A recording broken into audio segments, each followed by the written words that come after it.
I want you to talk about your concerns. And if you're not able to do that, you may not be with the right doctor.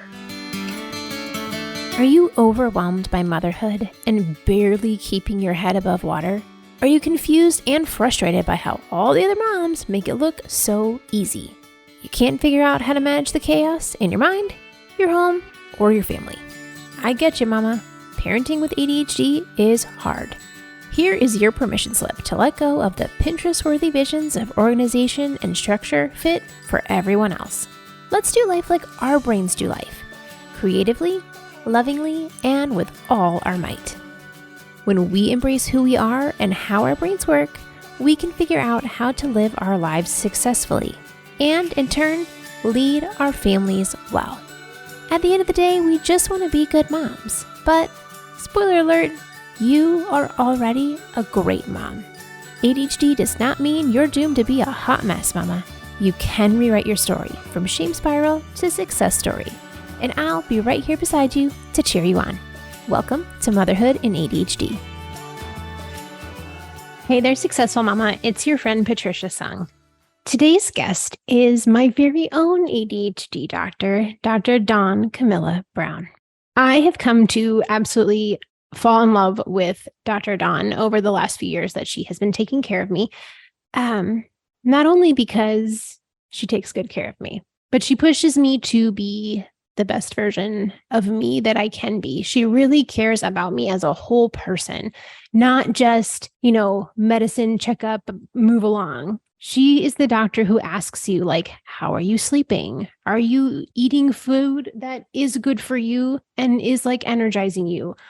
What are you doing to take care of yourself? Are you celebrating your wins? Because we're not very good at that. She genuinely cares about her patients. And with so many stories that I hear of moms saying they don't feel heard and don't feel seen when they're in their appointments, like, I want you to know that people like Dr. Dawn are out here and that there are really wonderful caregivers out there who genuinely care about you and your progress and will ask about like the whole person that you are, so that you really are treating your ADHD from a full circle effect, that it's not just one thing or two things. It is the full picture of who you are as a human being and how you're taking care of yourself. Dr. Dawn is a double board certified child, adolescent, adult, and sports psychiatrist. Not only does she have her own practice, but she also has mental healthletics where she helps professional athletes, both active and retired. And she is blazing a trail as a woman of color in the medical field, especially within the field of ADHD. And I am so thankful that she is out there speaking her truth and showing what amazing things we can do and achieve when we have ADHD. As hard as it is to live with ADHD, it's also so valuable for us to know that we can be successful, especially when we have the support that we need to do well. And that is not only our family or found family through friends, but our care team, all the ways that we can take care of ourselves. When we have that support team, we can do so much. And we talk about that today. Like, what does it truly look like to take care of yourself? How do you deal with the grief of learning that you have a late diagnosis ADHD? What do you need to know walking out of your doctor's appointment to set yourself up for success in that time of grief and acceptance and adjustment as you are moving through your ADHD diagnosis? And of course, Dr. Dawn shares her story from a place of vulnerability of the struggles that she's gone through to be where she is today and how she has kept going no matter what. Now, I could sing her praises for another 20 minutes, but let's go ahead and dive into the interview. All right, let's welcome Dr. Dawn to the show. How are you doing today? I'm quite well. Thanks for asking. How are you doing, Miss Patricia? I'm good.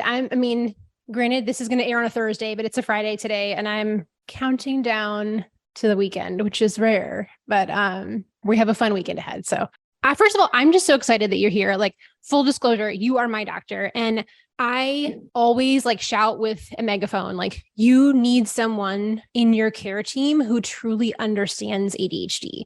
So I'm so excited. You're like, ooh, all the questions that I've been waiting to ask. Thank you. Thanks for having me.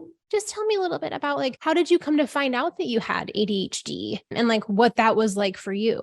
Yeah, well, it's a pleasure to be here on your podcast. Thanks so much for doing what you're doing to spread awareness, information, education, right? So that people can make Thank informed you. decisions. Yes, I honor you. I came to find out that I had ADHD at age 31. I was 31 years old. I remember the day to a T. I was in one of my attendings offices. So we call our attendings our actual doctors. I was actually in my child psychiatry fellowship program at Baylor. We were sitting in the office and I was actually talking to my attending who happened to be my supervisor just about my upcoming boards because I'm double boarded. So you have to take adult boards first and then child. And so here I am preparing for 4 years ahead, right?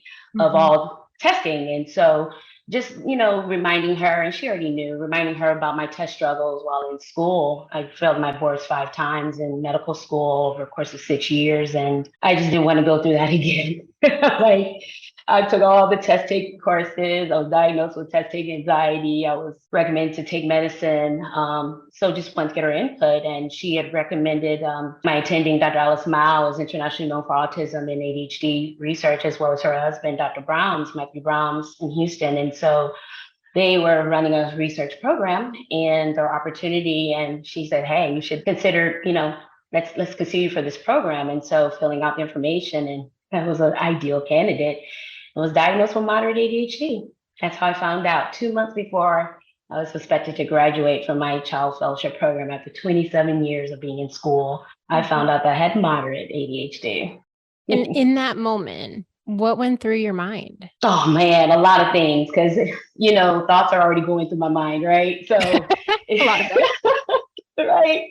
First of all, I had to ask her again, what? Did I hear you correctly? Because I'm thinking about other things.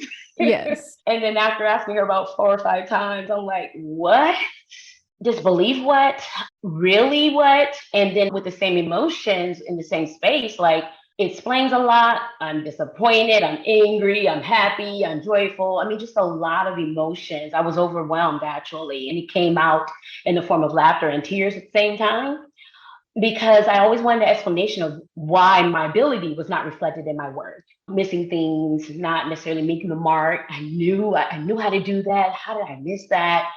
Relationships, conversations, a lot of things go through your mind. And then now I finally have an explanation, but it took 27 years of schooling to get to this point. And I took a day of grieving because I had to grieve this old Dawn that was a psychiatrist herself, about to graduate my child fellowship, is already treating ADHD, had opened up an ADHD clinic, but still I was in my own denial. Mm-hmm. So immediately took a day to grieve. And within that day, scheduled my therapy appointments. And a lot went on that day. Had a glass of wine, but grieved. A lot of tears that day, wondering, well, how would this affect my ability to doctor? That was my number one concern. Should I give up now? And I didn't never give up. I never questioned myself about my journey, even with the failures. And so there was a lot of thoughts that came on in my mind. This was actually one of the questions I was going to ask later, but now we're on the topic of like that grief is so overwhelming when you all of a sudden the puzzle pieces start matching up and it's like, oh, how did I not know? How did no one else know? How it's like all the like why? Like you picture like the theatrical like movie person, like why?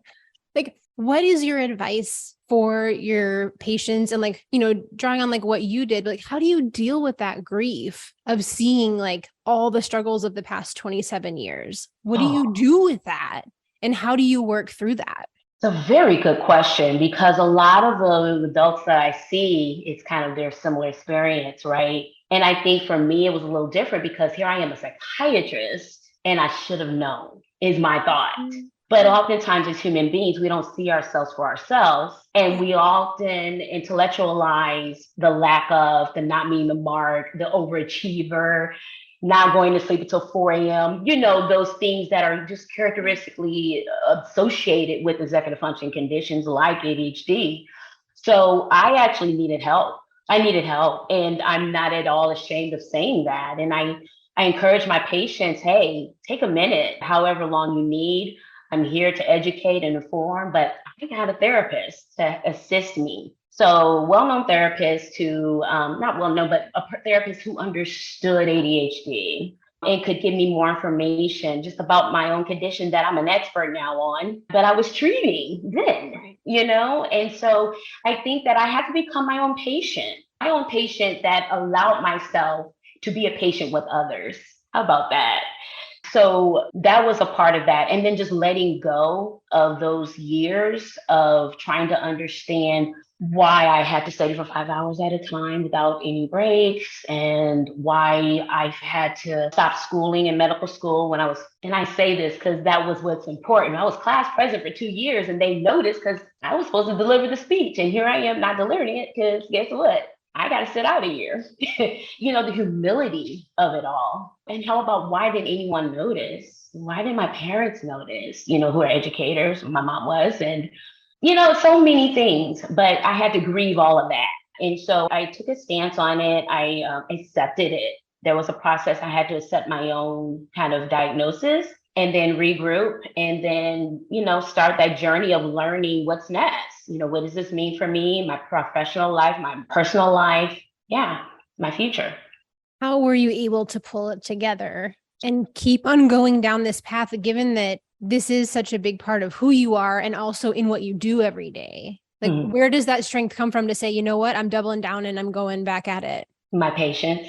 The thought of who I will be serving. And at the time, I didn't even dream of opening my own practice. I just dreamt of being with a practice where I could be an independent proprietor, if you will. So I can just come in and, they do everything, set up patients. I'll just turn on and off the light and see my patients and be on my way, so I could learn the practice that way. But I never thought I would focus in on being an ADHD expert. I just wanted to see as many people as I could. So I knew that it was probably when I wanted to do my own practice, because there was not enough support, I felt, in the ADHD community. Like, this is a point where I wasn't really on Instagram. I was on Facebook, and we were just talking about our lives. We weren't really educating people. It wasn't really an educational platform, right?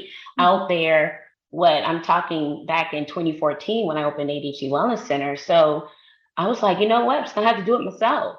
I understand, having ADHD, how I had to look for support and how rough that was. And I didn't see many people like me, that looked like me, that were psychiatrists, that were admitting they had ADHD. I saw the opposite. Well, don't tell anybody, or I don't want to put in my insurance. And I get it, because we live in a world that's not necessarily accepting. And they call our condition a disability when we should really call it a different ability, and an amaze-ability when we find ways to manage it. And so it took some time, but my patients, my future patients, were really the ones that helped me to say, okay, I got to buckle down, and this is something I got to learn as much as I can about. And I knew that ADHD was different for everyone. So I really studied hard, looked up the researchers, read a lot of books. I think I read every ADHD book known to man. I'm so serious. And thank God some of the experts now are my friends, because that's when we can really, have conversations about, about their work, but also outside of it. I had to buckle down and really get to it and learn about the condition I would eventually become an expert at, not just with my patients, but in life. Do you have any favorite go-to experts for, I'm sure there's plenty of moms listening, tell me the books, where would you say, here's my top 3 or top 5 go here, this is good stuff? My number one is Dr. Barkley. I say that because as a researcher, I could imagine it could be difficult as a researcher to really explain things in layman terms. I love how he talks. I could listen to him all day. Actually, I have. And how he presents and the content of what he's talking about, and just checking in the resources that he uses, which I find he's a realist and he's an expert, but he also tells you like it is. And just his approach, he's my number one guy. I tell people all the time, I'm in love with how he just communicates, empowers ADHD. And it's from a place of tragedy, right? I mean, his brother died who had ADHD in a car accident. And so how can this gentleman take such tragedy and make it to where he's helping millions of people? Yeah. And so it's not necessarily in his particular literature, but in his level of engagement that I really, really honor his work. And so I quote him often. Of course, Dr. Hollowell, right? I mean, one of the top tier ADHD experts in our country. has a lot of centers to, provide awareness and education treatment for ADHD. I mean, just a phenomenal, sweet, tender person, I would say, that has had a lot of experience in this area. And of course, driven to distraction. I would say it's a book that you just probably have to read a couple of times because it's a lot of information compacted in one book. But when you listen to him, you can have some better explanations while he's explaining, right? What he discusses and what his just models are in addressing and approaching ADHD. But then there are people like you and people that are females and platforms like Attitude Magazine. And, it's really those type of people who may not necessarily be New York bestsellers or be this well-known researcher, but those who are talking out there about their personal experience, that's who I learn more from than anyone. And so I just really appreciate like my patients, my ADHD community on social media, because I've learned a lot. And I actually feel more empowered when I communicate with them and listen to their stories, because it reminds me I'm not alone. It reminds me I got a while to go, and neurodivergency is something that it should be empowered. And I love how many more people are coming out about their stories. Yeah. And having that community there is one of the best things that you can do, is knowing that you're not by yourself. Like, I mean, that's the whole reason I have the podcast, is like, I want moms to know they're not the only ones who are dealing with all this. So that's right. I want to circle back to, you were saying like, there aren't a lot of people who look like you in this field. Mm-hmm. So how did you have the strength to say like, I'm going to still talk about my struggles and be open with who I am, given that like, you already have this whole layer of people's opinions and perspectives that I'm like, I mean, obviously I can't say from my experience, like, but I'm guessing like there's just a weight there that you feel. How do you still have the strength to be you and be who you are and be open with your struggles, knowing that there's going to be people that are just going to like poo-poo on you because of it? Mm-hmm. I say thank you to them, because it's because of them that led me to say, okay, I'm going to talk about this. I'm a psychiatrist. Yeah. There are going to be people who are going to question my abilities with their own care. People who question me having a condition and talking about it positively, and also being realistic about it as well. But often, want to go back and say, I'm not so sure about her. I question the naysayers, and I mean, I praise the naysayers with that, because I remember the day when I said, I'm going to be known as the MD with ADHD, because this is real. Like, nothing against someone who doesn't want anyone to know. I mean, I definitely respect people's kind of stance on what they want to share and what they don't. Yeah, exactly. You don't have to share if you don't want to. But I knew I had a bigger calling with my board failures and with me being evaluated and tested and diagnosed when I was. Like, nothing is coincidental. Everything happens in due time and for different reasons. And I knew that this calling was bigger than me. So I had to come to terms with that and say, well, whatever comes with this, if this is what my destiny is, to help as many people as I can in this area, especially those I can't find that look like me, I may have to be one of the first ones or forerunners to do it. And so I did it, and I don't regret it one bit. I get those remarks. I get, I wouldn't say hate email, but, emails or, things that are not necessarily so kind. But again, I don't worry about those, because again, it's bigger than me. And I know my faith actually allows me to do what I do. Oh, guaranteed. Yeah. Because if I didn't have the faith that this is something that I want to do as far as being a doctor, I wouldn't have been here. I probably would have turned a different direction after that first failure. But I knew that this was my destiny. And so I have a VHS tape recording. I think it was around 8 or 10. And when I recorded myself, I said, I want to make a lot of money. I want to be a newscaster and I want to be a doctor. And I have this on videotape. And it just brings, it just goosebumps all over when I see that. And those are the moments where I always replay that tape and remind myself in moments that are not necessarily so pleasant what the mission is. And so if I spoke it at 8, I need to continue to speak it at 45 and continue to help as many people as I can while I'm on 30. So I had to get over me and see that it was bigger than me, the bigger picture. That's why I have this condition. Yeah. Gotta understand the journey. And everyone doesn't have to understand the journey in order to treat it. That's why I respect Dr. Barkley. He didn't have ADHD, his brother did. but he was affected and impacted by to the point where part of his story of why he does what he does, right? Yeah. And so I think we all have a relationship to what we do. We should, because I think our journey, our destiny is always bigger than us. If we acknowledge that, we can keep going. Yeah, do what we need to do. I mean, you already said quite a few strengths that you get from your ADHD, but what are some of the other things that you just are so grateful that you have and then can also attribute them to having ADHD?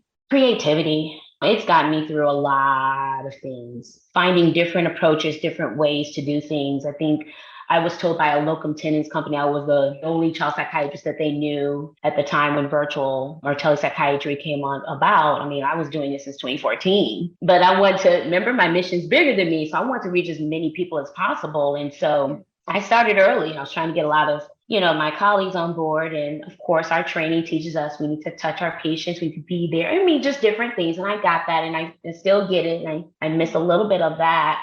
But I'm able to teach people where it matters most, even if it's through a screen. So my creativity has definitely allowed me to do what I do well. My entrepreneurship as well, doing things on my terms. When I talk to my grandparents and how they've been doctored, if you will, I mean, they had other doctors come to their place, their homes. And I was like, I want to do that. And even I can do it virtually, and so I wanted to get back to a place where I wanted to be a different doctor to my patients. And I knew I couldn't do that within the type of structure of where mental health creates that. So I know that my way of engaging my patient has really benefited me, but hopefully my patients as well as other areas of my life, speaking, writing books, doing my own podcast, talking about my story, helping as many people as I can in their journey and then when they're stuck. I think it all works together. And so just being an entrepreneur and having different perspectives, I feel is a huge benefit of having ADHD that allowed me to do this. And then, I would say having a lot of thoughts at once is not always a bad thing. Not always. But, just learning more about your distinct characteristic features of your own ADHD and using them to your advantage or others, where you can help other people, I think is important. And so that's allowed me to be a better ADHD coach because not one size fits all. I have to it led me to fully understand what a person's ADHD is like, knowing what mine is like so that I can approach theirs a little differently and be a benefit to them and coaching them. Yeah. So I think having ADHD brain helped me do all those things or contributed at least. So like in that entrepreneurship vein, like you have a lot of facets to your business. What prompted you to take on, I mean, you literally have multiple businesses. What prompted you to say like, I can handle all this and do it well? And then how do you do it well? That's the secret sauce, right? Yeah. I try my best to do well, but I know I'm human.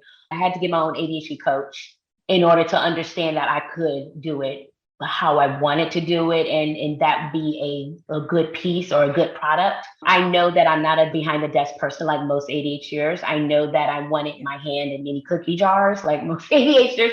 I know that I get bored easily and I shift my focus often. And so I think with my desire to help as many people as I could help me because that allowed me to have 3 businesses where I'm helping as many people as I can. And creating a schedule and routine of time and task management that allows me to balance as best as possible is key. Learning how to say yes to saying no is key. And not being afraid to stop working, even at your peak. Oh my God, I'm still working on that a little bit. That's key. And it's a part of that balance because, I mean, having ADHD, we have our hyper-focused moments and our like, I'm sitting on the couch for 2 days moments when I know something is due and it's, tomorrow, right? So, the mindset is I need to get this done while the intention is there. But I think my routines have become so pragmatic yet scheduled and structured where I feel good about, okay, if I got to take a break, I'll just plan it different tomorrow. And there's not anxiety that's really preventing me from going forward. So learning about my ADHD has really helped. I mean, really, really learning about your ADHD. And that means you really have to unveil yourself. And that's not easy. a lot of shame, a lot of guilt came out when I unveiled myself. I still think back those moments, and I still have those moments. This is a daily walk. I'm just better at it, but I mean, the tears are coming. The eyes are rolling now because I still have those moments. So I have to be real with myself. Like, this is not just, okay, I'm at the end of my journey. Like, this is like, nah, I was diagnosed, way back when, but I'm still dealing with some issues, Yeah. So just being human and allowing yourself the experience and the journey, but also celebrating your progress. That's so important. That's actually one thing that I love that you always ask me is like, what do you have to celebrate? And my brain wants to go, nothing. There's nothing to celebrate. And you make me stop and think about what can I celebrate and how am I taking care of myself? I feel like there's no negativity towards other doctors. There's just a lot of doctors who do their job and they check the box and it's next person. And I feel like you're always like, but are you doing what you need to do to take care of you? It's not just, let me check the boxes. It's truly, are you taking good care of yourself? Which is a lot of what is easily overlooked in ADHD management. It is. And I would say even mental health, right? Because when you think about it, Patricia, let's think about this. Like, we go to our doctors because we have a mental condition or a mental illness, okay? And so every single last one of us may not have a mental illness, just like every single last one of us may not have high blood pressure or diabetes, right? But every single last one of us is on the mental health spectrum. So I think as psychiatrists, we need to be better at checking in on mental wellness, mental health, which is different from mental illness. They're not one and the same, right? And so I ask the same questions over and over again. You probably already know what question I'm asking you next, but I do encourage you to stop and think, live in the moment. How are you going to celebrate getting from, you have made tremendous leaps in your health management that I'm just so proud of you about. And you were your own advocate. Like, that needs to be celebrated. You know what I'm saying? And people can learn from that. Like, I always tell people, you need to interview your doctors. It's important that you're working with someone who's educated, but also has room to not know it all. You know what I'm saying? And be forthcoming with that, but we'll find out answers with you or for you. I try to encourage that conversation to let's talk about more than just medication. Let's talk about, how are you balancing? When's your next, vacation? What's the last thing you did for self-care management? Did you enjoy yourself? Did you plan your next one while you were in the moment? We're gonna always talk about those things because it's so important. It's so important for just overall mental health and wellness. You're exactly right. What do you do when you're really struggling to calm down? When you're dysregulated and your brain is offline?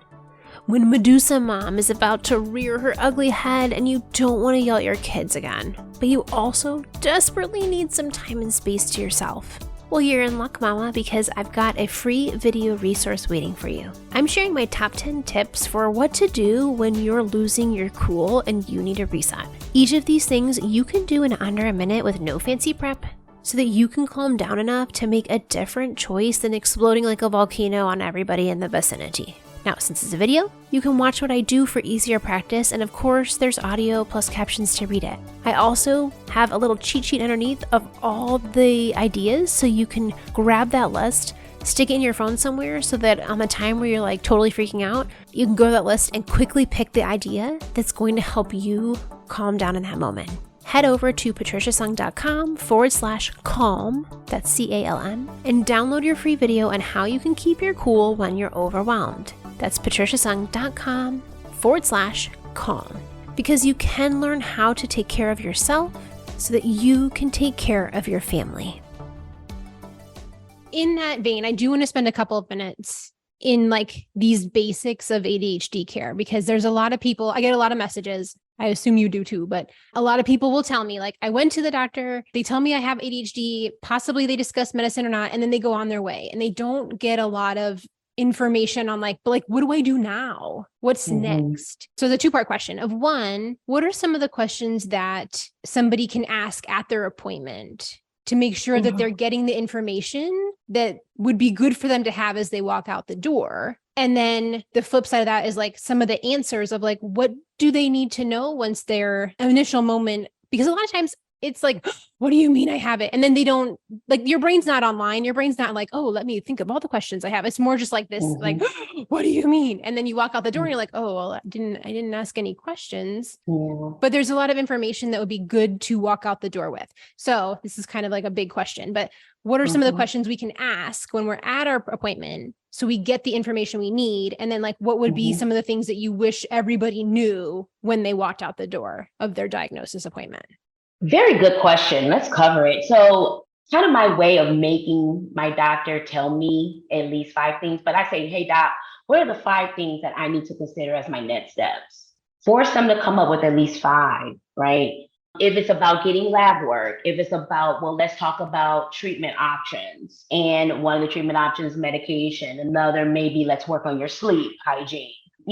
Force your doctor to understand what their recommendations are so that you can prepare your steps accordingly. And then let's say you're talking about one of the common things, of course, that I spend time on is pharmacological management, medication management. Well, what does that look like? How does that affect my brain? I wish more people would ask that. I go into it just because I want to start at a place where people feel comfortable and they also know how these medicines work. Yeah. That's part of the stigma, right? With just mental health, and you're trying to give me medicines, and how is that going to change who I am or how my decision making and all that, right? So let's talk about how this affects your brain and what happens in what areas. If we need to draw it out, let's do that. So let's have those type of conversations. And then what to expect short-term and long-term. Yes, if you're going to start this medicine, my school of thumb is I'm going to see you back in 4 weeks. I think that's adequate enough time, not too soon, not too late, to where I get to understand how you're responding to this treatment, and very conservative in that. And then another question I often get is this lifelong, doc? Do I take this every day, doc? I generally say yes, just because that's how these medicines work for the brain. They don't have any reserves. You can't just take it on Saturday, expect that it's going to work on Tuesday. Yeah. Depending on what type of medicine. So I'm particularly talk about the controlled substances, but let's talk about what's expected. So what are some of the type of things that you should look out for that should benefit you based upon your concerns? I always want to make it portable yet relatable to why they're coming. So I kind of usually go back to what their concerns or problems were and, highlight, well, this is going to help this area in your life. And this is something I want you to start looking out for. And this is going to tell me if it's therapeutic enough. And these are the side effects to notice too that may go away, may not. So I try to talk about the common side effects. I try to talk about the common symptom control that medications can have.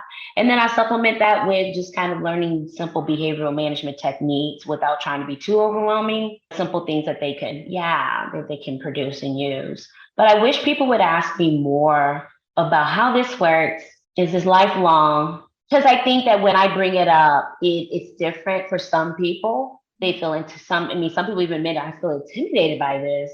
Like, I don't want this, versus if it's coming a place of concern for them. So let me just say that I want you to talk about your concerns. And if you're not able to do that, you may not be with the right doctor.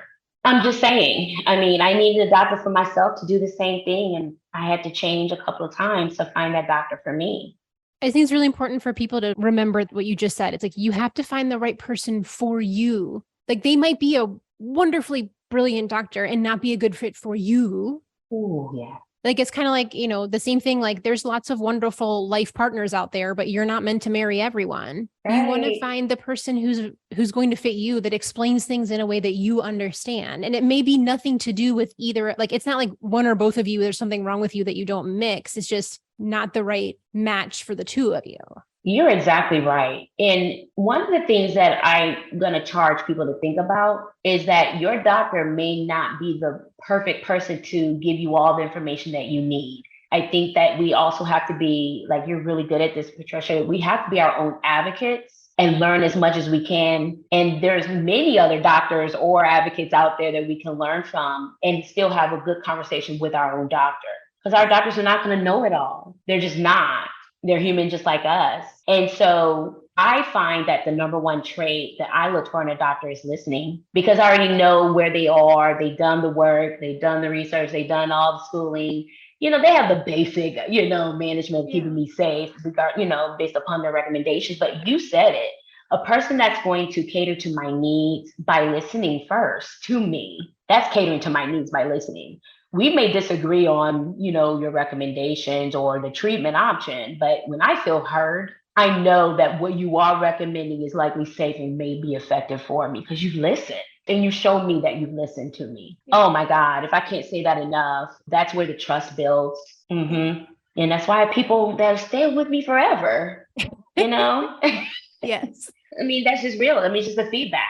Yeah. No, I mean, that's one of the things I love about you is that I feel like I can say whatever I'm feeling. You're not going to judge what I'm saying. Like, I think that's part of the beauty of having a doctor that's very familiar with ADHD or has ADHD themselves. Like, you're not judging me for, like, I can actually be honest. And I think this is where a lot of people struggle, is that they don't want to be honest because of all that shame, like not on purpose of like, I want to lie, but it's just like all the shame that layers on of like, I can't tell them that, then they're going to think this of, or like, and I don't want to admit this, or like, that's heavy. So to know, like, I can just be honest with you and you're not going to judge me, but you're also going to be like, Patricia, no, you will hold me to it. You won't let me slide. Right. Like this, like the loving strictness of like, I'm going to make you do this, but also it's because I really care about you. That's it. Yeah. Because I genuinely do care about people, but particularly the people I serve. I mean, that's why I'm in this profession. If you don't care about the people you serve, you're in the wrong profession. You know what I'm saying? Because it's definitely not for money, not for fame. I mean, we do hard work. And if you're not doing hard work, again, you're probably not in the right profession. I'm not saying you need to overwhelm yourself, but you need to be reading every day, at least a little bit about your work and being a doctor, because medicine changes every single day. And so, I'm saying that because I'm real about it. I take this work seriously. And I think having this condition allowed me to approach it even more genuinely. Like, I need to know really thoroughly about this condition. If I have it and I'm trying to manage someone else's, what does that look like? And I know I'm not on 10 every day. How about the days when I'm on 5? How can I still be the best at 5 and not just take the day off or cancel their appointment when I'm not doing well? Yeah. So, I had to put in a lot of work in order to find those spaces for me and places so I can be the best for my patients. Because again, that's the motivating factor, are the people I serve, always, and will be. So I know that, like, unfortunately, ADHD does not get a very large portion of instruction in med school. There's not a lot of chapters on it, let's say, in the book. How can someone know when they're looking for their doctor that this person really does understand ADHD and has information about it, where like, this is a really solid choice for you, versus like, ooh, this person really doesn't know what they're doing and maybe you should look elsewhere in this area? Yeah, I think I mentioned I switched up doctors a couple of times because I really wanted to get two perspectives from the doctors that I chose to manage my ADHD. One was, what is your professional opinion about this condition? And what is your personal opinion about this condition? You'd be surprised that some doctors, it may not necessarily be the same. I know doctors who don't believe in ADHD, but has to treat it. So I think it's important to understand their perception, as well as asking the hard questions. Like, do you believe ADHD is real? What is your treatment strategy for this condition? What is your experience with this condition? Do you see a lot of patients with this condition? And that's subjective. What is a lot? Again, I encourage my patients to interview their doctors, because that's when you found the one for you, because they've answered your questions. They're not offended by your questions, and you're comfortable with their answers. I think everyone has their own level and way of approaching what that is for them. And so that's why I encourage people to have those conversations, even before treatment starts. Get to know your doctor, at least on that professional level, but also ask that personal question, because I think that's important. I do. Just because of what I said. Some don't believe in it, but they're just there to treat it because they have to. And I don't want a doctor like that, especially my doctor doesn't have ADHD. I've even met a doctor that did have ADHD and still didn't believe it was real. So I think you just get a different type of treatment when it's just something to consider. And again, I'm sometimes goes against the grain, and I'm okay with that, but that's really been my experience. And I think I have the best treatment with a non-ADHD doctor who values me as someone who always speaks up for themselves and want to know more about their own ADHD. It can be very frustrating Oh, to know that man. there's people who still don't think it's real, but it's a whole lot better to find out in appointment 1 that this isn't going to work out. It's just kind of like when the first There you date, go. I want to know on the first date that you're a mess, and then I got to go find someone else. Like, Yes. I mean, I think oh, since 2020, I've actually encouraged patients to ask the receptionist, does your doctor treat adult ADHD? Or, if it's an adult, right? Because I know psychiatrists who don't treat it. And so why even make an appointment? Yeah, but you're exactly right. How frustrating it is. I mean, ADHD is one of the most studied mental health conditions in the world. We may have more Canadian studies and British Columbian studies on the condition just in general, but it is one of the most studied medical conditions, yet the most misunderstood. Problem, because there are millions of people walking around with this condition, not even aware, and wondering why their divorce failed or why they didn't finish school and why they're, abusing substances. And I'm not saying that that is a direct correlation, but in many cases, we have found that the risk factors are just too great for this condition to be undiagnosed and therefore unmanaged. Oh, I'm like, there's so many things you said right there that I want to jump on. And I'm like, nope, can't jump on all of them. Which one am I going to pick? I'm going to pick the hard one because I asked you at the beginning if we could, you said jump in with the hard stuff. This is one of the things that I really wonder that, granted, there's not a ton of research around it. There's, some, but just from how I have absorbed information in working with a lot of people with ADHD is that it just feels like there's so many correlations between alcohol abuse, drug abuse, like all these like unhealthy for us versions of coping mechanisms. And it's not addressed. Like, I guess maybe more like, I want to say like, have you seen that as well? And like, granted, it's just like a more observational thing, but like, is this a more serious issue that we really do need to talk about more? And then underneath that of like, what can we do about that? People like you and me, maybe not like society as a whole, but. Yeah. So first of all, yes, it's a very serious and dangerous issue that we're not talking about enough of. There is a high correlation between ADHD and substance use and abuse dependence. Some people even say addictive personality.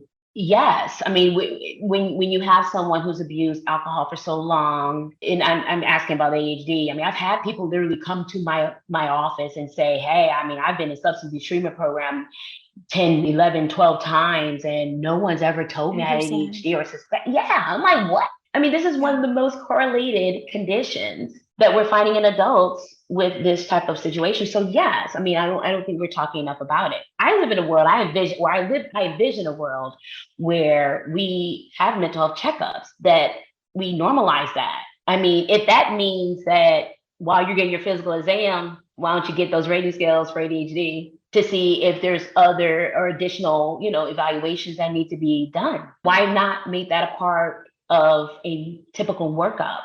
I mean, we're focused on the physical, less the mental, emotional, and let's add in anxiety, depression, all those other common mental health conditions that we can actually get ahead of, because it's about preventative care. And if you have a family history, then let's talk about that, because a lot, if not all, of our conditions are genetically predispositioned to have high risk factors there too, like ADHD. That's why punishment, spanking don't work. Like, this is more your genetic line. This has nothing to do with their, So yeah, I mean, I think it should be a part of the conversation from the very beginning. I mean, I envision a world, and there's a lot of research on this too, where we have infant mental health. We can look at infants, and we can actually, at 3 months old, we can actually look and tell if they're at risk of developing depression. Seriously, like, this is real. Like, infant mental health is out there. It's real, and we have a lot of research that's developing from it. So let's start at the beginning of life. Let's start with the mother who's pregnant with, something that's going on and what those risk factors are. Let's start with the baby's born, and let's just follow them. It doesn't mean that we're going to put on any other type of stigmas on this person. No, this should be treated just like we do our physical evaluations. That's why I said that, so that people understand my approach to this. It's important.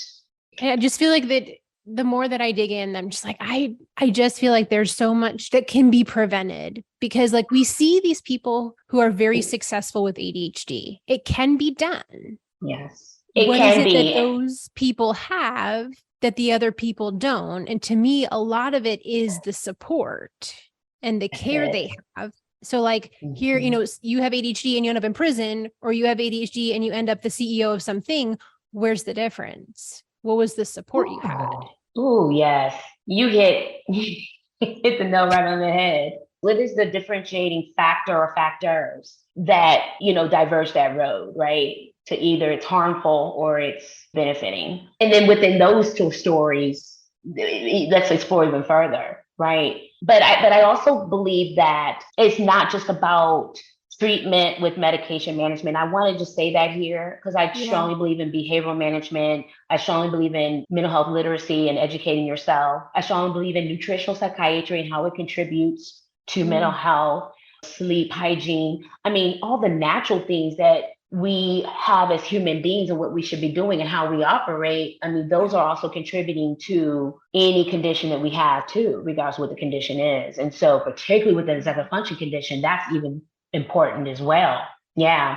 And I think that also allows people like athletes, for example, who work out in every day and have conditioning periods. I mean, their mental illness is masked just because they use exercise and nutrition to be healthy physically and emotionally, mentally. But then when that stops, or there's a break, or there's an injury, it's not just about, oh, my ankle sprained, or, I tore my ACL. It's all about like, oh my gosh, I really don't know my kids because this is the first time I really had to sit with them. And, I'm always on the road, and my wife or my husband and my friends. Yeah. So, I mean, I can go on because this is such a huge topic to discuss. And that's a really big question we need to start answering. How can we make this a condition where people can live well and optimally live? Very good question. But to me, it also speaks volumes that you do have coaching as part of your practice, because I think a lot of people think your only choice is medicine and then that's it. And there's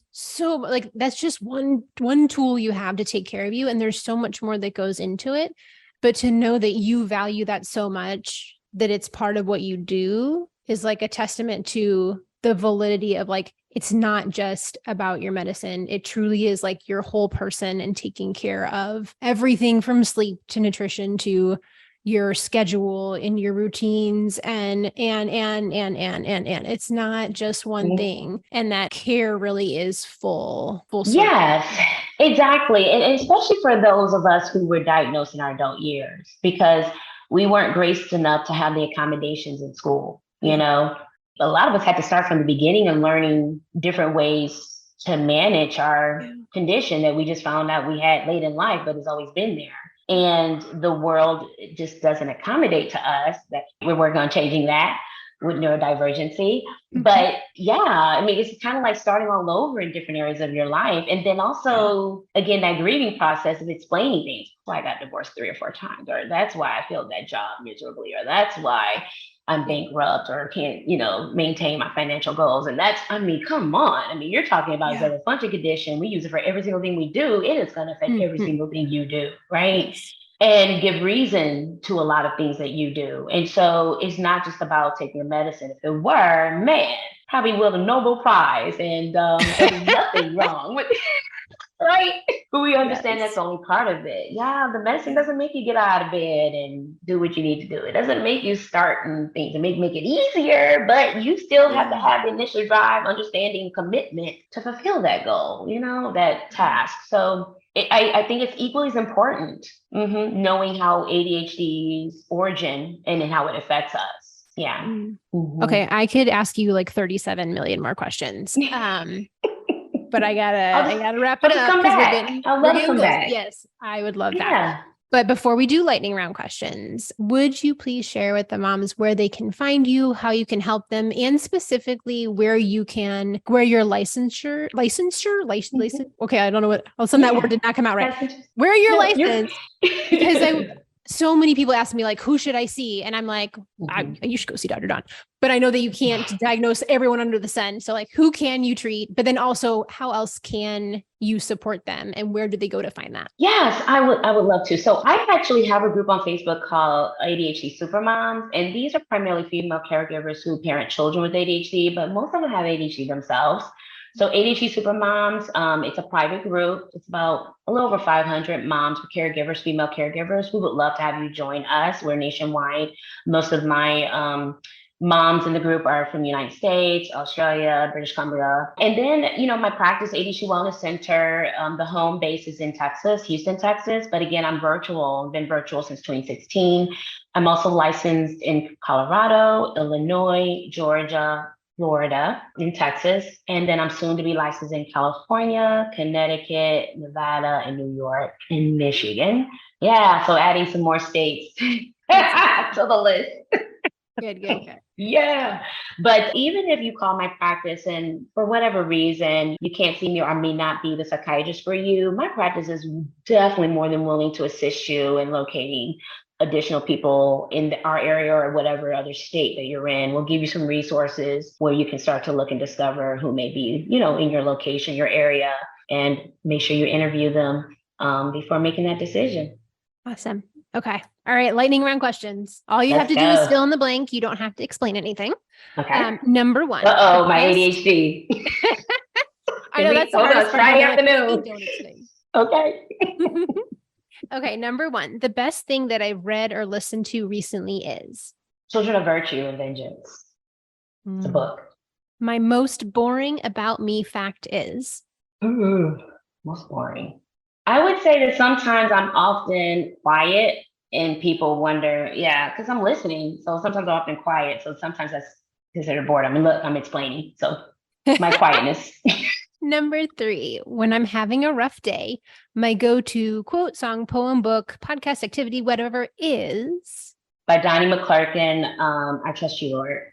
Number four, don't tell anyone I stay up sometimes till 3:30 in the morning doing nothing. When I have 8 o'clock ADHD hallmark there. Number five, if I had a magic fairy wand for one spell, I would empower everyone with ADHD. Just show them how awesome, special they are, and that they deserve many chairs or many seats at the table.